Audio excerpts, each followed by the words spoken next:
I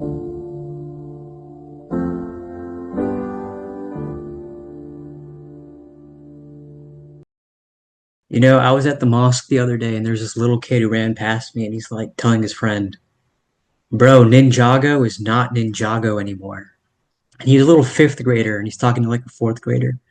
And I laughed at that because it reminded me of myself as a kid, where just the different things you pay attention to when you're little, like cartoon TV shows that you like. And yeah, I can remember myself thinking, man, the new version of the Ninja Turtles is not the same as the old one. It just doesn't hit the same way.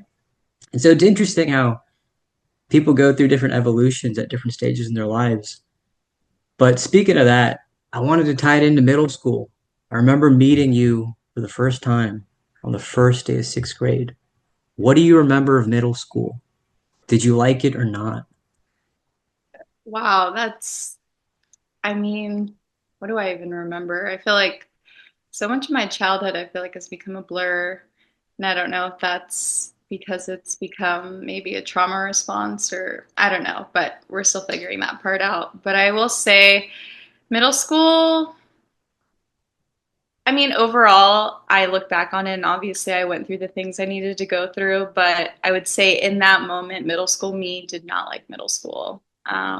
I mean, I feel like I was in this weird transition where like still trying to figure out like my friends, like who my friends really were and just, I feel like going through those stages, you're just like you have a group of friends and then it changes or you fall out or whatever it is and it's just like that constant rotation of friends until I think like 8th grade, my best friend that I had known since like 3rd grade, we met playing basketball and she told me that she had to move like out of state and I was just like crushed because I was like going into high school transitioning and it's like my best friend's not going to be there. My friend group was very small. If anything, it was like one or two people.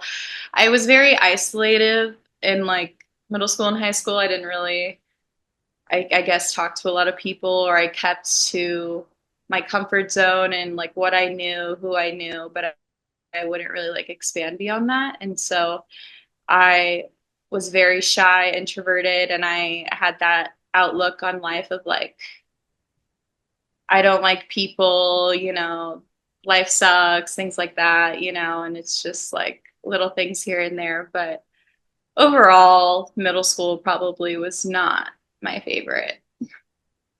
I would agree. Middle school was not my favorite either. It's such an interesting transition state for a person.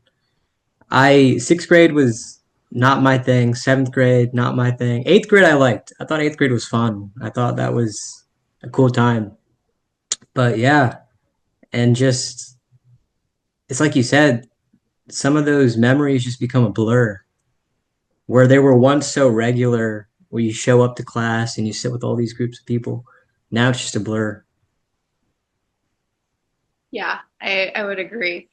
I feel like a lot of those times I was just waiting for the day to be over so I could just escape that part of my life and just go home and like be in my comfort zone or, do the things that I wanted to do. And school, I mean, all of school growing up, school was never my thing, and I feel like everyone says that, but like truly I was like, I don't understand why we're here. I feel like I'm not really learning tangible things that I'm gonna like bring on into life with me.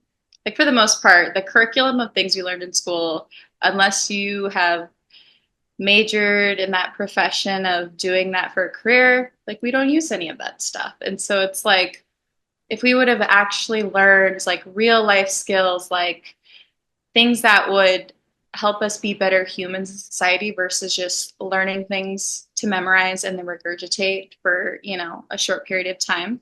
Because half the stuff I learned, I don't even remember.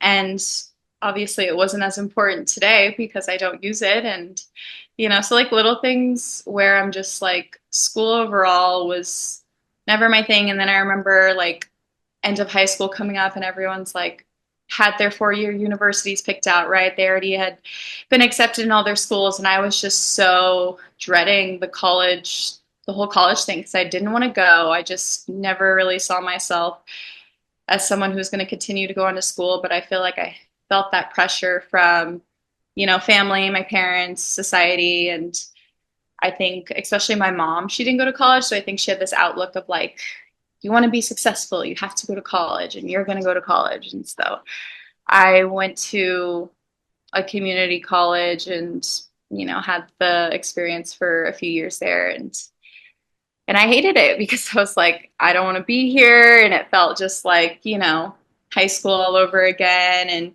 being in a place where I was just like, I don't know if any of this is really going to get me to where I want to go and what I want to do, like in my life. So it was one of those things where school just, no.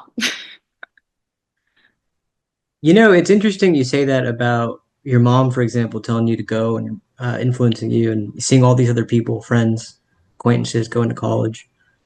Do you remember a specific moment where you felt like the pressure of others didn't influence you, and now you're making your own decision? Actually, I don't want to do this anymore. It was probably the moment I decided to drop out of college and really focus on like getting serious with what I wanted to do with my path. Were you Um, scared at that time? oh yeah, I was scared, and I was scared to tell my parents because I felt like, they had poured all this money and time into me, and luckily I didn't, go to a 4-year university, so my tuition was significantly less. So it wasn't like crazy money, but I still felt this like shame and guilt about it, and also maybe a sense of like letting down my parents, and because every parent I feel like wants their kid to go to college and have that experience, because I think society has told us that college is the gateway to success. And I'm not saying that that's not true, but I think especially in the world that we live in today, it's very, very different, like versus when our parents went to college. Like a 4-year degree actually meant something back then. It's like, wow, like you went to college, and now it's like they're like, okay, cool, you have your degree. Do you have masters? Do you have PhD? It's like now it's like they just, they're always wanting more. It's like it's never enough. It's like you always hear people are like, well, I'm gonna go back to school and get my, doctorates or whatever it is. And it's just like more school, more money. And it's like to prove your worth. And it's just like I felt like that system alone just wasn't something that we needed to base our worth on. And I feel like unfortunately in our society that's what we have to do, and I wanted to like get away from that. And so that comes with kind of going against the grain, doing my own things. Like I've always been very entrepreneurial and like wanting to do my own thing. I just never knew where to start, and didn't even know what to do. And but I would say that was like the first time of just like really being like, okay, like no matter what people say, like no matter what my parents say, like this is what I want to do, because I know if I continue to like stay in school, like it wouldn't have been for me. It would have been for everyone else. And it's like I don't want to live my life based on other people's opinions, because um, something that my mentor said once that's like stuck in my brain was that if you live for their approval, then you'll die from their rejection. So it's like if you're Oh, constantly, yeah, if you're just constantly trying to like people please, for lack of a better word, and I was a very big people pleaser growing up, and I still, I'm not perfect. I'm working on it every day, but I would say I've gotten a lot better from it. And there's actually a book that I read called 13 Things Mentally Strong People Don't Do. And there's one point in there that she talks about how people pleasing is actually, and this might be a hot take, but once you start to kind of like zoom out and don't like take everything so personally, I feel like you can have more open minded to things. Because at first when I read it, I was like, what? But then it's like, it makes sense. So she said, people pleasing is actually a very selfish thing to do, because if you think about it, when you're a people pleaser, you're just constantly thinking of how other people view you.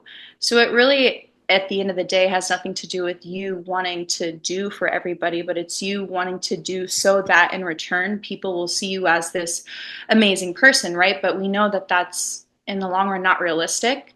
And so it's like you're constantly thinking about what other people think of you versus doing things that are right. And sometimes the right things don't always feel right. And so when I Yeah. read that, I was like, wow, that's really powerful. And it's like kind of made me be like, wow, like I've, thought I was being a good person, right, by trying to please everybody. But in the long run, yeah, I was just wanting to look good, in the eyes of everybody else. So Yeah. Thanks for sharing that. That was some great stuff. And I had a couple questions based on that. The first one is, in today's day and age, how do you think we can actually prove our worth?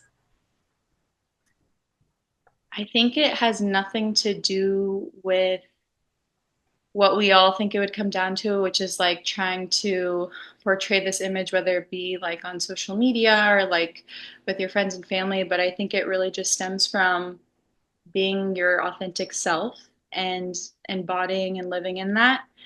And I feel like it sounds like so cliche, but it's like something I've learned over the years is that you're never gonna, again, and this, ties with people pleasing, like you're never going to be able to please everybody. Like there's always gonna be somebody who, because we're all just like mirroring each other in society, right? It's like we're all just showing each other and pointing out The things with niceties.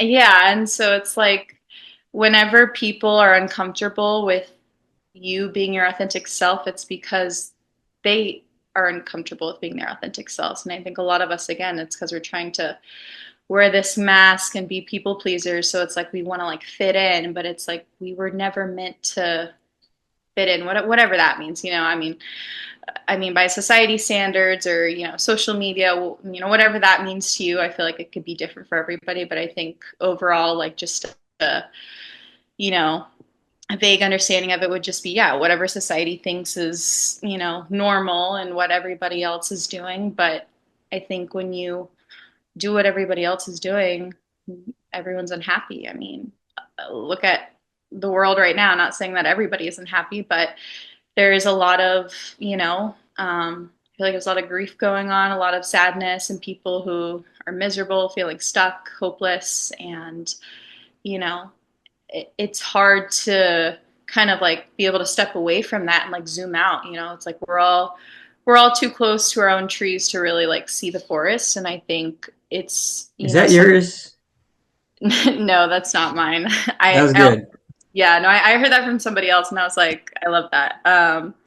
I like say it all the time now because I'm like, it's such a great analogy. Like everyone is so zoomed in, on their problems or what's going on that it's like nobody takes a second to like look up and take a step back. And I've had to like check myself on that a lot because, especially when life gets crazy and, things happen that are out of your control, it's almost like you're so hyper fixated on what's going on in your world that you don't even understand that if you would just like take a second to like focus on other people or do whatever it is to not focus on your problems, a lot of those problems get solved on their own. And that's something that I've noticed in my life is when I take my eyes off myself and focus on other people and just kind of learn how I can be, again, my authentic self in the world and just be that light and be that server, for people. It's like a lot of the things that I'm worried about or stressed about, kind of start to either fix themselves on their own, or I feel like I come up with a solution as I've had time to like step away from it and not be so focused on it. Because where your focus goes, your energy flows, and when you are constantly focusing on something, you're pouring energy into that, so it's magnifying it. So it's all about your perception, mindset, thought life. Like that's the biggest thing. And I think that's what stops a lot of people. It's not that we have physical barriers or obstacles in our way, but I think it's the limitations that we put on ourselves and, the the belief of what we are and are not, or like um I heard something that was like, what did he say? It's not who you think what is it? It's not who you think you are that stops you, it's who you think you're not. I think that's what it is. And so it's like, Hmm. yeah, so something like that. I might have butchered it, but basically, I think in a nutshell, trying to go back to the question that you asked me, like how do we, stem away from that? I really think it is just learning to find what drives you, what makes you happy, and really what your purpose is here. And I think it's different for everybody, but I think we're searching in the wrong places. Like it's not your purpose isn't your job, your career, what you do to make money. Like that, could be part of it, but I think so many people are so focused on that or like, who they are in society versus, really looking and seeing like, what are my values? Like what do I believe in?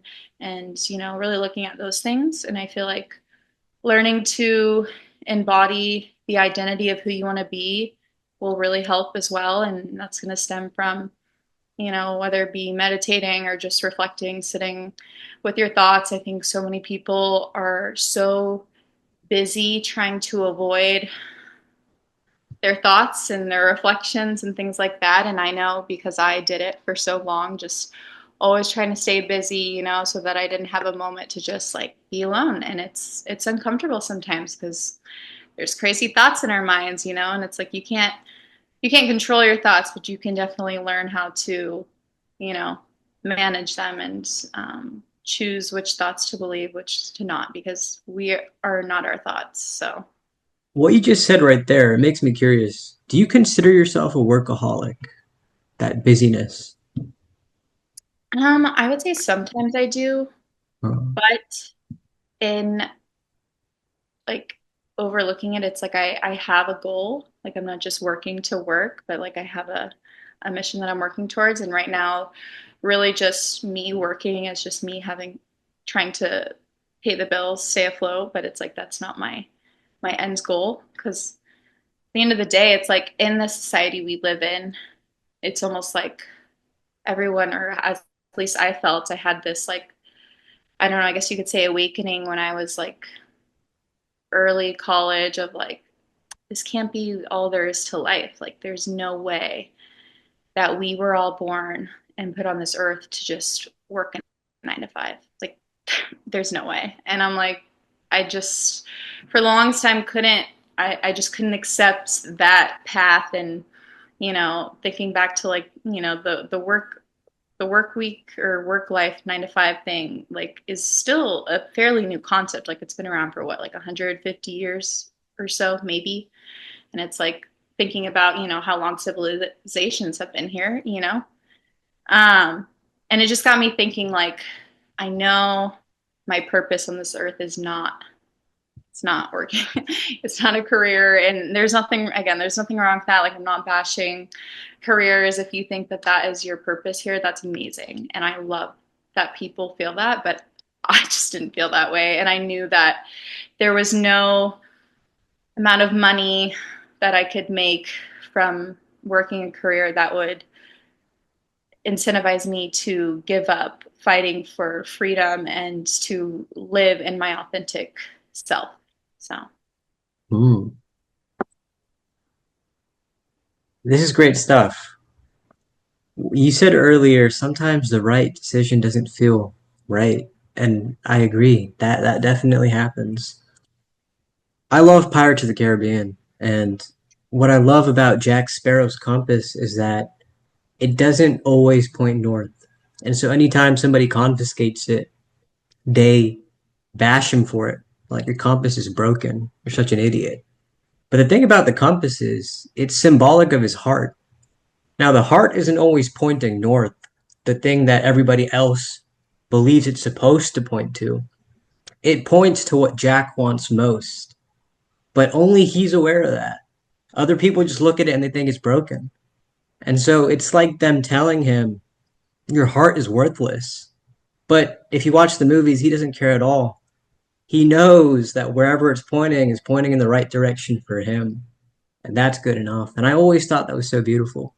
And just that character, he's very free. He just does as he pleases. And he's true to the compass. And actually, in the last film, when he betrays his compass, when he betrays his symbolic heart, everything goes to hell for him. And I just think it's so fascinating.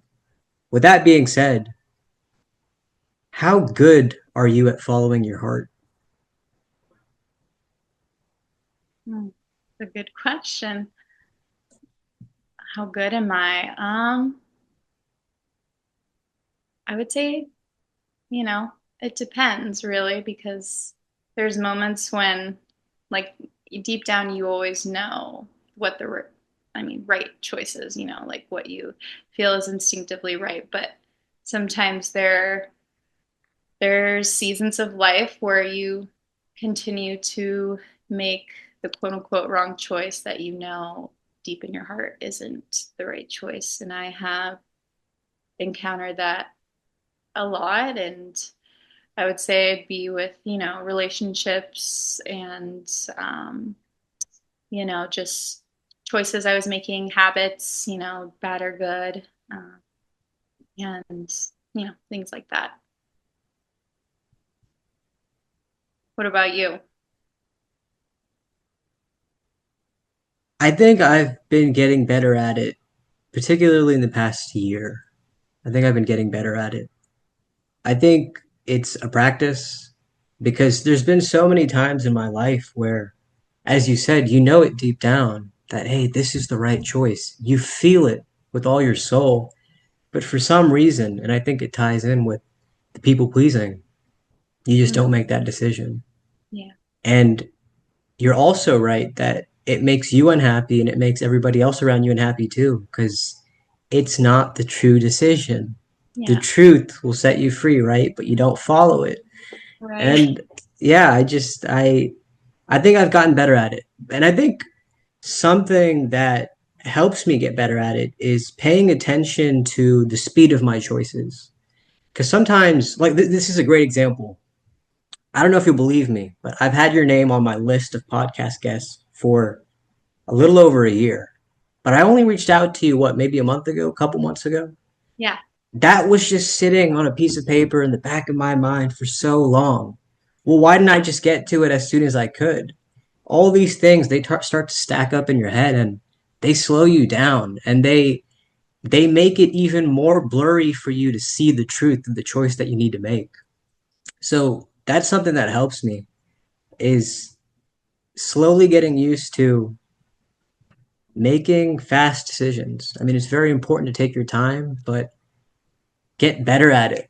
Make the choice as fast as you can because it helps you so much in my experience.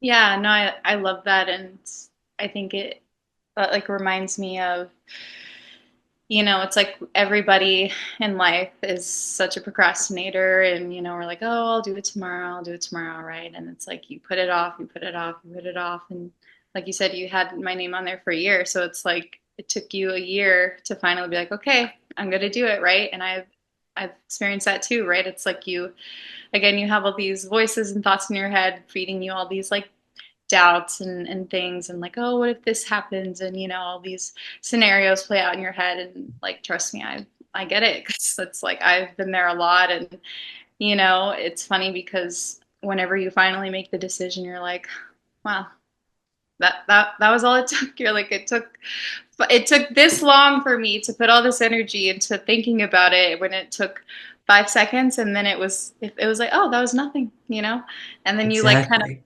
you laugh at yourself because you're like, wow, I put up so much resistance to something that wasn't even a big deal. And that's the thing, that's like we make these things, again, these problems that aren't even there, when we start to like dwell on them, when we let them prohibit us from making a decision, or from taking action. And that's what I feel like it ties back to what I was saying earlier about, most of the time there's no physical barrier in the way. Like, it's just you. Like, the only one stopping you is you. It's you. Life, I've learned, is just you versus you. Like, it's not even you versus other people, you versus, whatever. It's literally you versus you. That's it. And like, because again, we at the end of the day, we think, all these people, like when you go out and you're like, you think all these people are looking at you or judging you or something, something happens and you think, oh, all these people are looking at me. And it's half the time, everyone is thinking about themselves. They're thinking about what you're thinking about them, you about them. It's like we're all just thinking about what other people are thinking about us. And at the end of the day, half the time, what we think the other person is thinking about us isn't even true. So it's like we place, again, we just project all of these things onto each other. when we're all at the end of the day really just thinking about ourselves, you know? We're like, wow, how am I being viewed right now, or how does so and so view me? But you're still the end result is still you. You're still thinking about you.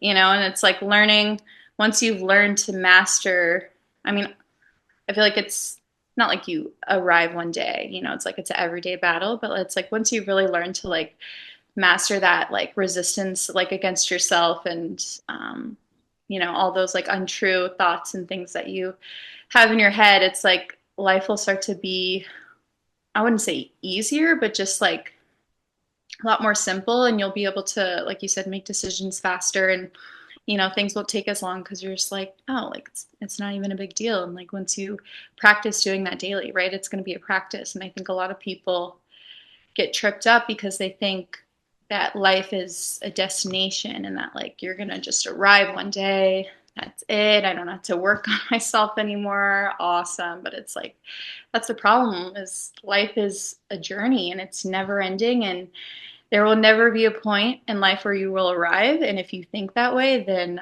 I feel very sorry for you because that's going to be a really miserable ride, because there's, you know, there is always going to be room for improvement. And so it's like, I'm talking about this a lot with my dad actually. Um, and just, you know, talking about being able to, you know, do what you need to do or make those decisions, right? Because it's like none of us are promised tomorrow. And, you know, it's like that saying where it's like, why put off today what you can do tomorrow, or something like that, you know? It's like we're all just like, oh, again, I'll do it tomorrow. But how do you know if you'll have tomorrow, you know? And it's like, You why don't. you don't? Yeah, it's like just do it. But that's Like the craziest thing. We know that, but we still fall into that trap. It's just, I guess it's just part of being human, huh? yeah, human, yeah, we yeah, it's funny because I see it all the time. Like when I'm able to like zoom out, you know, because we can always see other people's problems from an outside bias versus when they're looking at it, you're like, oh, like you're just not seeing it like this. And so it's like I see different people in my life, whether it be like family or friends, that are having an issue or they're going through something's challenging. And it's like you can tell that it's really just their mindset and their thought life. And it's like, if you would just change the way you're viewing this, or, you know, whatever it is, or make that decision, like it wouldn't be as bad, you know, like, and that's something that I've having to like experience with my mom, because she can be one of those people that just has like a very negative outlook on life and a lot of things. I think she creates a lot of her own suffering just by her thought life and her mindset. And because that was something that I battled with for so long. I mean, we all do.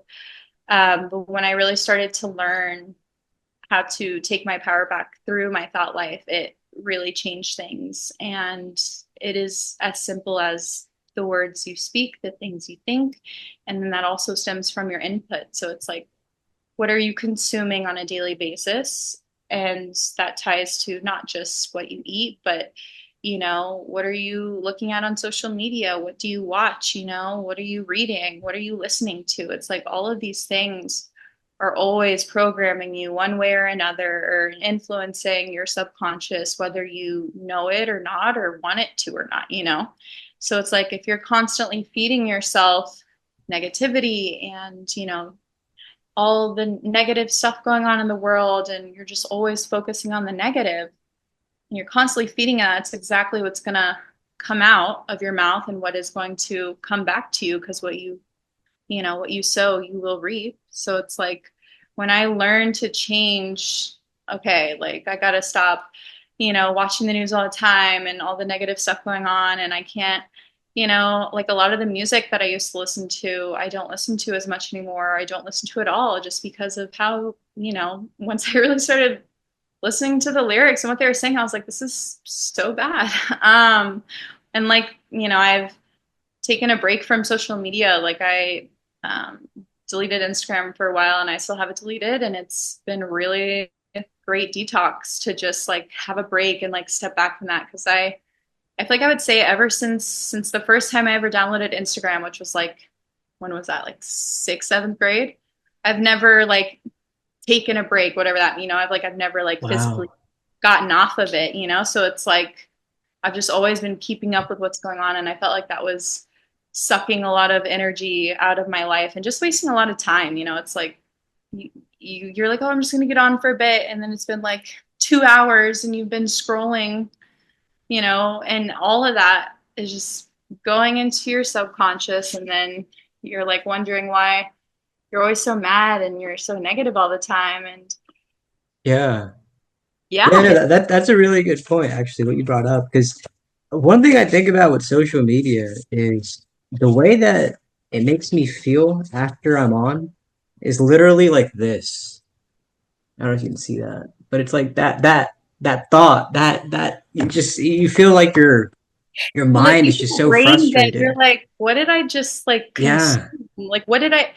And something that my friend said to me like a while ago that has like, I like think about this daily, and now I'm gonna give it to you so you can think about it. Because of social media and how, I mean, even I feel like we say like, oh, millennials and Gen Z, they're so obsessive, but even, older generations, they're all tied into social media now. Like my dad is always on his phone. He's always on Facebook.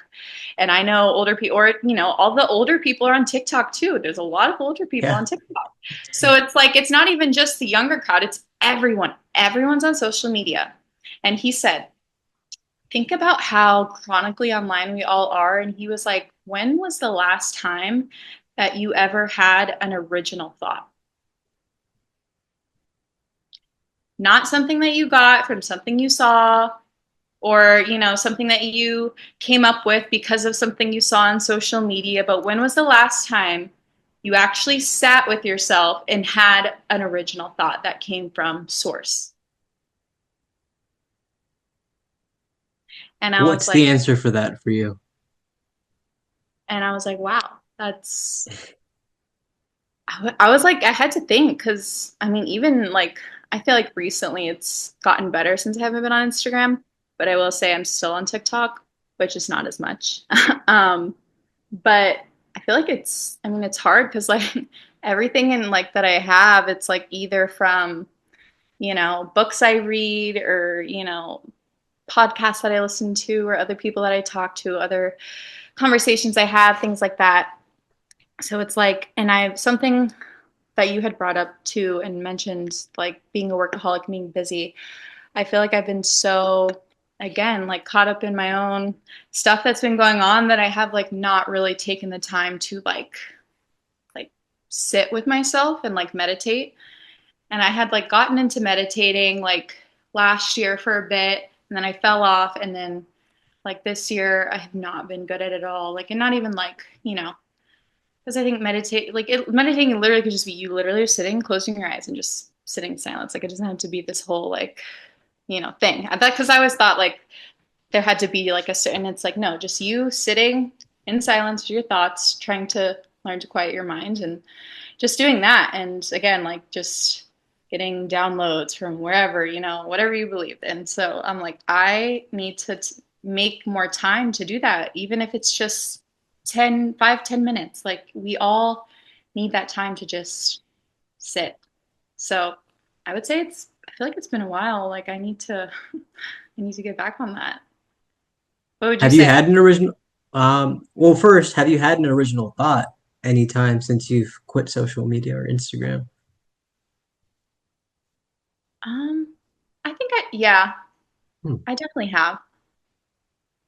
I don't know if because then sometimes I'm like, I think like, because I'm thinking about things that might be like quote unquote an original thought, but then it's like, I thought of that because it had reminded me from something that so I don't know if that would, I don't know, but I mean, like, I guess it could be based on what you think would quote unquote be your definition of a original thought. But I mean, I think in hindsight of like basically, yeah, just not getting something from, or like, regurgitating something that you heard on social media, right?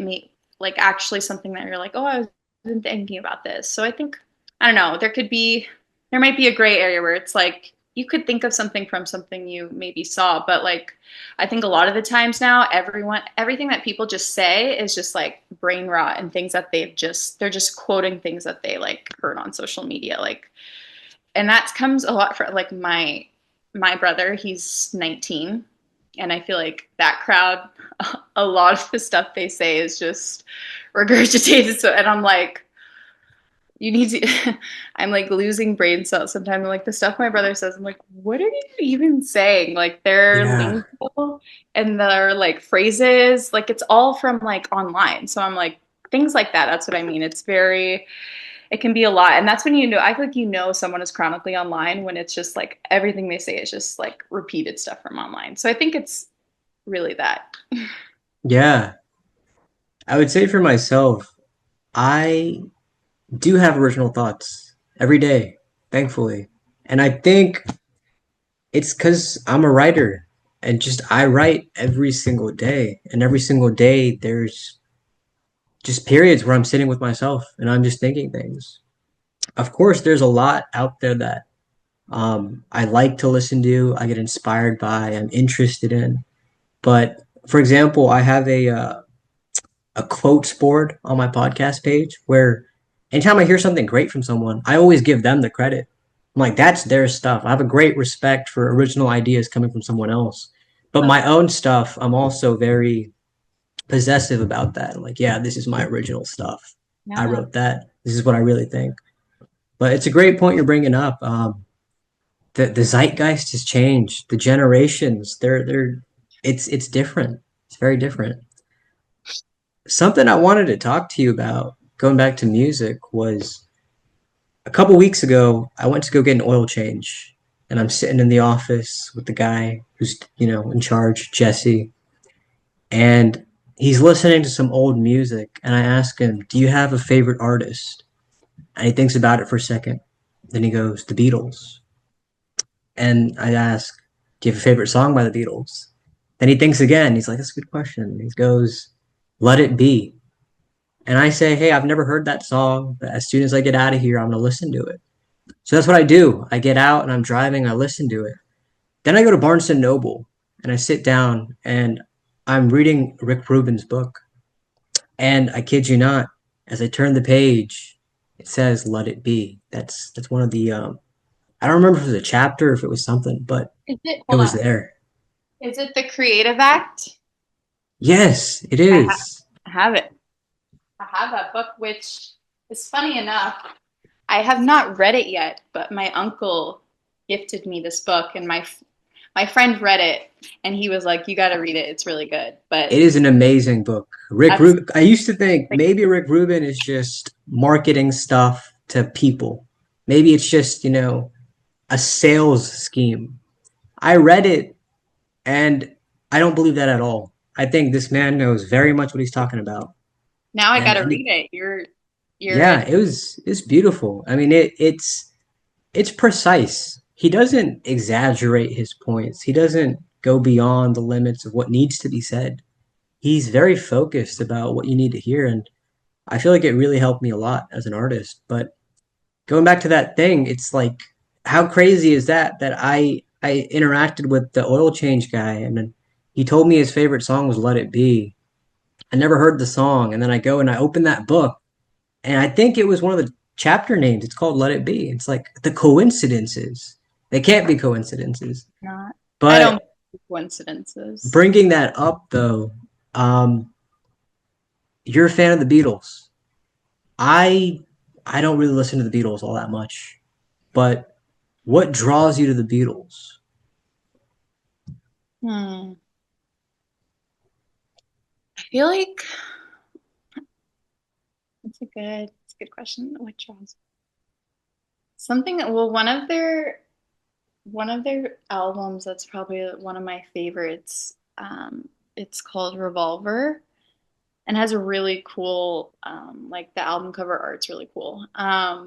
It's like kind of trippy, and but just listening to their music, it gives me like a certain feeling. I wouldn't say it's necessarily like what they say or it's just kind of like when I listen to it, I don't know, I just feel like I go to a different place. It's really like, especially with that album, it's very like calming and just it's just different, like one of their songs that they did off of the Revolver album, they like, and this was back before computers, right? So they could like mix things up. It's like they spun the record backwards and then they like played it on the song. And so it like had this really trippy like noise where it was like, I don't know, it's hard to explain, but it was really cool. And they like, I like watched an interview of them talking about it and like how they did it. And just, back then just to have just the intention, right? The thought that that took to have that, right? It's like they didn't go on TikTok and see somebody else do it. So they're like, I'm going to do it.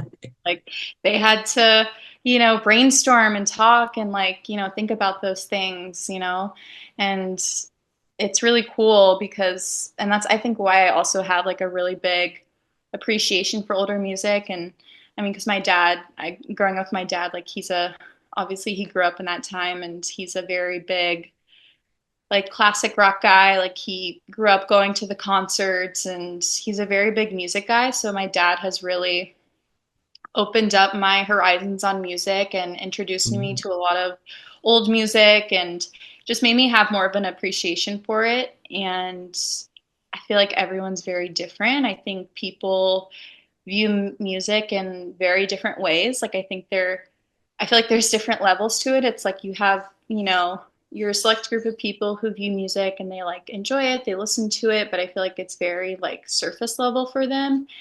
And then you have like that next level of people who are like, you know, different songs have, different meanings to them and make them feel a certain way, right? So it's like I feel like that's that like next level, and then it's like you have like the even deeper levels of people who are just like have this crazy connection or thought experience, tied to music or the way that how they associate it or how they explain it, describe it, or talk about it. Like the way I've been able to listen to other people describe how a song or music makes them feel, like it's on a very different level. And it's being able, I think music brings a lot of people together and it helps a lot of people connect. And that's something that I think is very beautiful. And especially whenever like I would be going to concerts and right, it's like, of course we all do it, we're humans, we judge people on their looks. And so it's like you see people at a concert where you're like, you just don't look like you would listen to this type of music, right? But it's like you never know. You never know. So it's really cool. I think when I kind of got past that like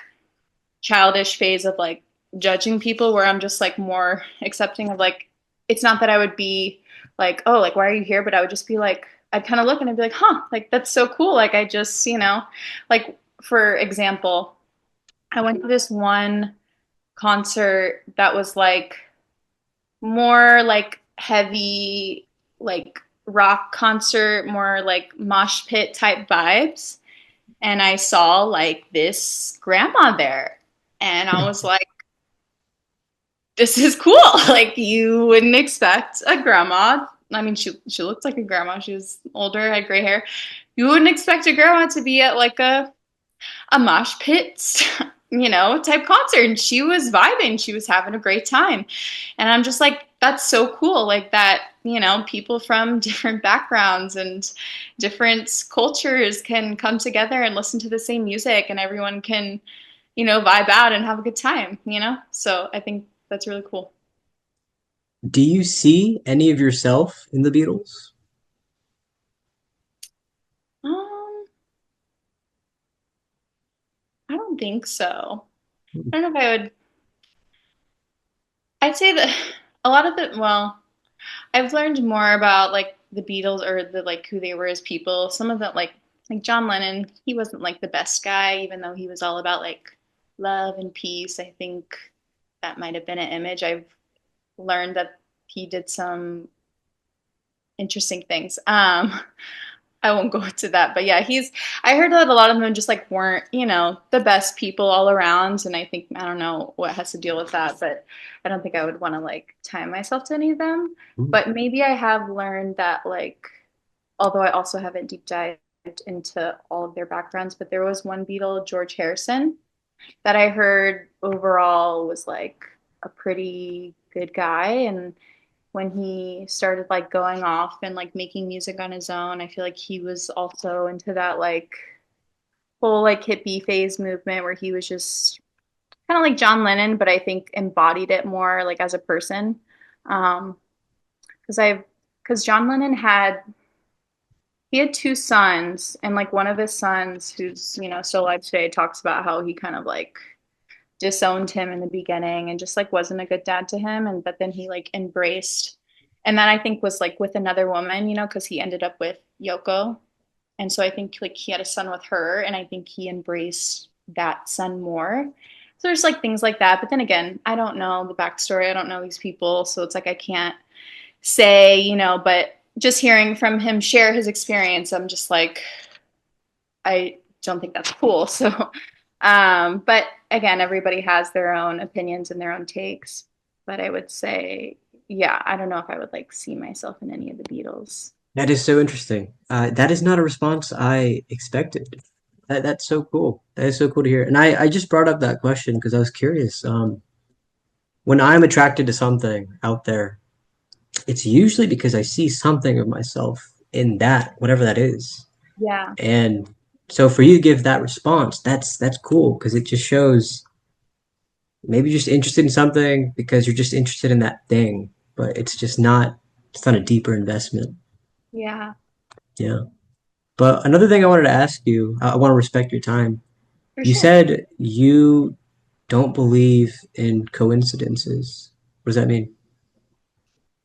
Um, I I don't know how to even elaborate. Like, yeah, I think that everything, and I think this also ties back to like your beliefs, so it might be different for everyone, but I wouldn't say like I'm religious per se, like I don't cling to a certain religion, but I'm very spiritual and I am into that. And I think, I mean, my belief and what I know is, I mean, we're all spiritual beings on earth having a human experience, right? So at the end of the day, I mean, whether you want to believe it or not, we all have a soul, we're all spirits, and, so it's like here we are on this planet, Earth, and we're embodying this human experience, right? And I feel that, universe, source, God, whatever you want to call it, whatever, right? Whatever you believe in, everybody's got a feel like a different word for it, but I think it all ties back to the same belief that there is, this one overall thing that is, we'll just say universe, right? The universe is right. It was here before us, It's like we're fairly new to, and who knows.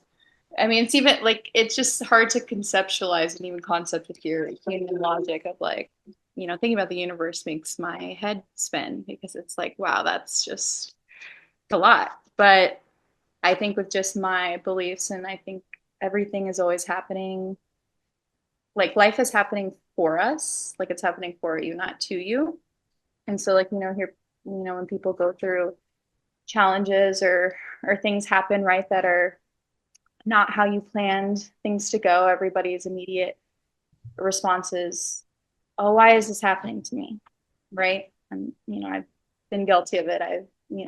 We're all kind of like, oh, why is this happening to me? And everyone goes to the doom and gloom and, I don't deserve this and blah, blah, blah. And, we go in that negative thought spiral. And instead of, again, zooming out and being like, hmm, this is like obviously I don't want this to happen. It's unfortunate that it's happening, but it's like this is happening for a reason.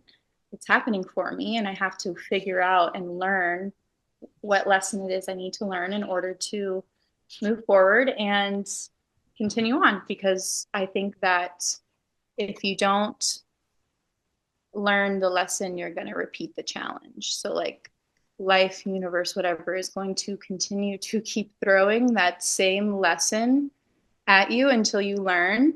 And so that's why people feel like who don't learn the lesson feel like they're stuck. And why, again, like okay, prime example. I dated this guy a few years ago. We had dated for a really long time. And he was one of those people that had that mindset of, and I can speak on this now because he's grown so much. We're still friends. But he just had this mindset of like, you know, why is this happening to me? Just like thinking that he had bad luck, right? Everyone was out to get him, the world was out to get him, only bad things always happen to me, right? One of that mindset. And I feel like a lot of people do have that mindset. And it was being able to zoom out and see, it was like, and this is when I was going through that transition in my life of learning how to take my power back and learn that my thoughts and my words were creating my reality. So it's like seeing that on the other side of that, I'm like, no, no, no, like, you know, you can change this and it doesn't have to be, people always want their outside circumstances to change without realizing that if you don't change anything on the inside, nothing on the outside is going to change because your outside environment is a reflection of your thought life on the inside. So if you think that the world is evil and everybody sucks and everybody's out to get you and you have bad luck, the universe is going to show you how that's true, right? Not saying that it is, but that's what you believe. And that's what our brains do, right? It's like it's called your RAS, your reticular activating system. So your brain is always going to try to find things that confirm your beliefs. So if you believe that life is hard and that you have bad luck, your brain is going to seek out situations that confirm that belief. And just as you can do that way, you can just as easily go the other way. And it's like, my life is awesome. I'm so grateful. All good things happen to me. I attract all, whatever, right? You have that. And I'm not talking about like toxic positivity, right? It's like there is a time and place for it, but it's like you really have to teach your brain how to do it. It's like teaching your subconscious mind how to think, right? So it's like if you're on the other end of that, being super positive, your brain is now going to seek out situations that confirm that belief as to why your life is so awesome, why great things happen to you, right? So it's like people don't want to admit it. And I think the hardest thing too is like when you realize it literally is as simple as that switch. It's that easy. Not saying it's easy, but you know what I mean? Like literally something as simple as changing your thought life. I think it does two things to people. One, you can be on the end of it where you're like, wow, it's been this easy this whole time. It sucks that I wasted so much time doing this, but now I know I have the power to change it.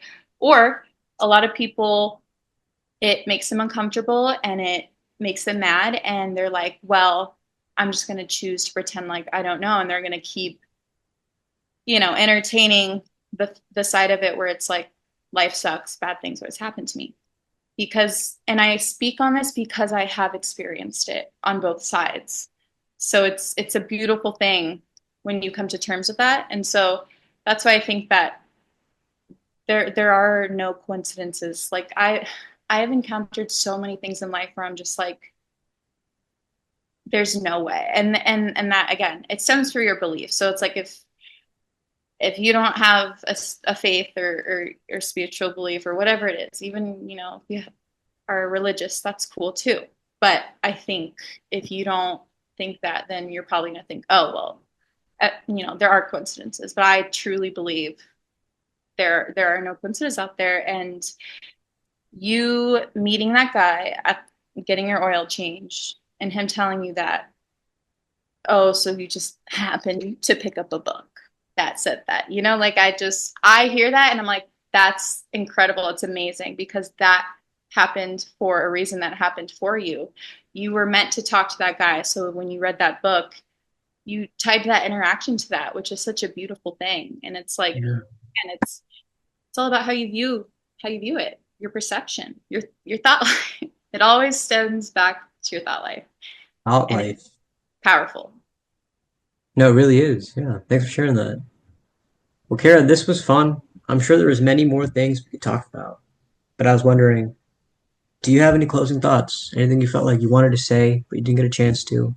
Something on your mind you wanted to express? Um, there's a lot I could say, but just closing off. I've also really enjoyed this. and appreciate you reaching out. And it's really great to connect again because it's funny. There's like a few people that have like reached out to me from high school. And it's like, I always thought that like that part of my life was like behind me. And I'm like, I don't really talk to anybody from high school. Or it's like, it's like we follow each other on social media, but we don't talk to each other. We don't engage. And so it's really cool that you reached out and, it's really awesome just to see how much you've grown because it's been a long time. So it's really cool. And I would just say that I think a lot of us are just so consumed right now with what's going wrong in the world and what's going wrong in our lives that I think we should really focus on what we're grateful for. And I hear people say all the time that like gratefulness is a superpower, and the more that you can focus on what you're grateful for, the more you will be blessed with more opportunities and whatever that is for you. And because, yeah, you can't be. I think I saw you had that my quote. It's like you can't be grateful and frustrated at the same time. That is right. That is right. And now that you mentioned that, I just wanted to bring up a quick story. Yeah. Um, so in the Muslim tradition, there's an idea that when Moses and the people are at the water and the Pharaoh's armies behind them, they're all freaking out. And they turn to Moses and they're like, man, we're going to die. Where's your God? And he turns to them and he says, be grateful. And if you examine that interaction, that doesn't seem like the right thing to say. Be grateful. Yeah, you have, an army come to kill you. But it's interesting because it's like at that moment, he hits the staff, if you believe in that story, and then the water parts, and then they all go to freedom. Mm-hmm. But the interesting explanation behind that is, as you said, when you're grateful, God increases you. You get more in your life. The gratitude attitude is a really helpful thing. Can only Mm-hmm. bring blessings. Yeah. So yeah, I like that story. I have to add, there's another story I'd heard recently. I had gone to this leadership conference a few back in April, and one of the speakers was just like sharing a story about gratefulness, and he said there was someone who shared their story about they were, this was back during World War II, and they were in the concentration camps, and um, they were in the barracks, and just she was just complaining about obviously the situation and what was going on, and at the time there were a lot of fleas out there, and she was complaining about the fleas, and her friend was like, hey, like be grateful for the fleas, and she's like, how could I be grateful for the fleas? And then after a while she realized the fleas were the reason why the guards never came there. So she was like, she started being grateful for the fleas because that means the guards would never want to come over there. yeah, right. Right. And you think It's in the situation, you're like, yeah, how could I be grateful for fleas? Like, why would I be grateful for that? But it's like, I mean, it's all about how you look at it. yeah. Sometimes the obstacle saves you, and you just don't see it. I love that. Yeah, Yeah. Well, thanks again, Kara, for being here. of I course. suppose until next time, eh? You take Yeah. care. You too.